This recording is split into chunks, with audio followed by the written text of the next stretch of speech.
Good afternoon students. Class 10 में आज हम लोग मैथ्स में पढ़ेंगे क्वाड्रेटिक इक्वेशन और उसमें पढ़ना है हम लोगों को क्वाड्रेटिक फार्मूला, जिसे हम लोग कहते हैं Sridhar Acharya rule. Quadratic formula को एक और नाम से जानते हैं, Sridhar Acharya rule. Quadratic formula होता है x is equal to minus B plus minus under root P square 4ac upon 2a। ये क्वाड्रेटिक फार्मूला है। इसे हम लोगों को यूज़ करना है किसी इक्वेशन के वैल्यूज़ को निकालने के लिए या किसी इक्वेशन के रूट को निकालने के लिए। अब ये फार्मूला आता कैसे है पहले ये जान लें। ये जो फार्मूला निकालने का प्रोसेस है उसे हम लोग कंप्लीटिंग स्क्वायर रूल कहते हैं, जो आगे चल के आप लोगों को पढ़ना भी है, तो यहाँ से समझते हुए चलेंगे। आप जानते हैं कि क्वाड्रेटिक इक्वेशन का जो फॉर्म होता है वो होता है ax² plus bx plus c is equal to 0, जहाँ a, b और c क्या है, रियल वैल्यूज़ है। ये क्वाड्रेटिक इक्वेशन का फॉर्म हो गया। अब आपको करना क्या है, हम लोग क्या करना है, क्वाड्रेटिक फार्मूला को निकालने जा रहे हैं। तो कैसे निकालेंगे उस फार्मूला को, ये देख लीजिए। आपको हर टर्म में जो x² का कोएफिशिएंट है, you are seeing here coefficient of x² is a, so in each term you will divide by a. So if you are dividing in this by a, you will get x². Here if you are dividing by a, then you will get bax, and if you are dividing in c by a, you will get ca. अगले step में अब आपको क्या करना है, जो constant term है, constant term यहाँ पर कौन है, c अपॉन a, इसे आपको LHS से ट्रांसफ़र कर देना है RHS में, और इस टर्म को वैसे ही रखना है। x² plus b upon ax is equal to minus c upon a। यहाँ पर इस टर्म को, कांस्टेंट टर्म को हमने ट्रांसफ़र कर दिया LHS से RHS में। अब अगले में क्या करना है, आपको b अपॉन a का हाफ करना है और उसे 2 से मल्टीप्लाई करना है। x² plus b upon a का यहाँ पे अगर हम हाफ कर दें और इसे 2 से मल्टीप्लाई कर दें तो 2 और 2 कैंसिल हो जाएगा, फिर से b अपॉन a आ जाएगा और यहाँ x मल्टीप्लाई है। तो इस टर्म के जगह पर हम लोग इस टर्म को लिख सकते हैं, 2 और 2 कैंसिल हो जाएगा, ये हो जाएगा b अपॉन ax, यानी इसके जगह पर ये टर्म आ सकता है और इसे एज इट इज़ रख देंगे c अपॉन a। और अब आपको क्या करना है, पहले इसे देख लीजिए, x² हम इसे लिख सकते हैं twice into b upon 2a into x minus c upon a। इसे ही मैंने यहाँ पर सॉल्व करके लिखा। अब आपको क्या करना है, LHS और RHS में जो कोएफिशिएंट ऑफ x है b अपॉन 2a, इसका सम आपको LHS में भी करना है और RHS में भी, इसके स्क्वायर का सम। देखिए ऐसे, x² plus 2 into b upon 2a into x, b upon 2a जो कोएफिशिएंट ऑफ x है का स्क्वायर कर देना है और इसे इधर ऐड करेंगे और इसे इधर, b अपॉन 2a का होल स्क्वायर, यह माइनस c अपॉन a, यानी ये LHS में भी ऐड कर दिया, ये RHS में भी ऐड कर दिया। If you are adding same thing in LHS and RHS, there is no impact on equation, you are understanding well. Now look here, this is form of a plus b whole square, a square plus 2 into a into b and plus b square, it means a plus b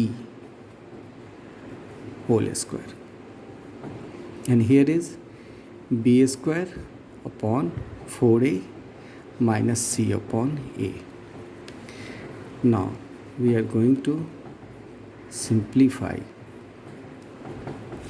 4 is LCM here, so here is b square and here is a cancel, 4, that is c, or x plus b upon 2a.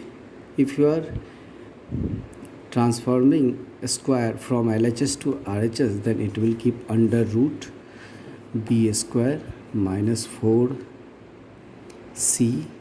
upon, here is 4c upon 4a.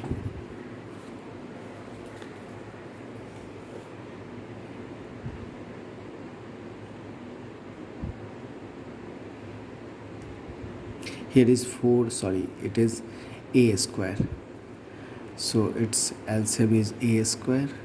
So if you are multiplying a cancel, then its result is 4ac.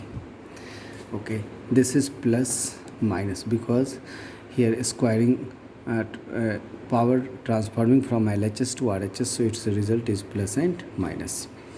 Now x is equal to, if you are transforming this one this side, this is minus b upon 2a, here is plus minus, its result is b square minus 4ac, and under root 4a result is 2a, or 2a you are getting here LCM, here is minus b plus minus under root b square minus 4ac. So therefore you are getting x is equal to this result. So similar result you are getting, this is quadratic formula, and here also you are getting this formula. This is proved. So by completing a square method you can get this formula. Okay, now see here, if alpha and beta are two root of given equation ax square bx plus c is equal to 0, alpha और beta अगर दो root हो, root का मतलब x के जो दो value आते हैं क्वाड्रेटिक इक्वेशन में, एक हो गया अल्फ़ा और एक हो गया beta, that is called also root. Okay, so we can write here alpha is equal to minus b plus under root b square minus 4ac upon 2a. Here you see minus b plus minus. For alpha we are taking here plus, and for beta we will take here minus. So now beta is equal to minus b minus under root b square minus 4ac upon 2a. So this is 2 root we are getting by quadratic formula. Now listen, discriminant. Any algebraic expression, if d we are getting b square minus 4ac, it is called discriminant. d is equal to b square minus 4ac, any algebraic expression ax square bx plus c, this is quadratic equation. So d value, if we are getting b square minus 4ac, it is called discriminant. So if instead of b square minus 4ac we are getting discriminant, so we can write here alpha is equal to minus b plus, instead of b square minus 4ac we can write here d upon 2a, and beta minus b minus, instead of b square minus 4ac we can write here d upon 2a. So we are using here discriminant. Now listen, very important thing you will note, if roots are real, अगर कोई root real है यानी इसका value exist करता है, so then it must B